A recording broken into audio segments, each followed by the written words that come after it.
ମୁଁ ଏରସମା ଜଗତସିଂହपुର ଠାରୁ 29 କିଲୋମିଟର ପରେ ଅବସ୍ଥିତ। ସେହି ଏରସମା ଯିଏ 1999 ମହାବାତ୍ୟାରେ ଖଣ୍ଡ ବିଖଣ୍ଡ ହୋଇଥିଲା। 10,000ରୁ ଅଧିକ ଲୋକଙ୍କ ଅକାଳରେ ମୃତ୍ୟୁ, 15 ଫୁଟ ଉଚ୍ଚର ସମୁଦ୍ର ଜୁଆର, ଯୁଆଡ଼େ ଦେଖିବ ହଜାର ହଜାର ଜୀବଜନ୍ତୁଙ୍କ ଶବ। ଏବେ ମୁଁ ନିଜ ଗୋଡ଼ରେ ଠିଆ ହେଲିଣି। ଅଧିକାଂଶ ଲୋକ ଚାକିରି ବେପାର କରି ଆଗକୁ ବଢ଼ିଲେଣି।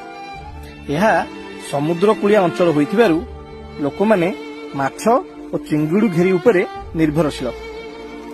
ଅଞ୍ଚଳର ଲୋକ ବହୁତ ପରୋପକାରୀ ଓ ବିଜନେସ୍ ମାଇଣ୍ଡେଡ୍।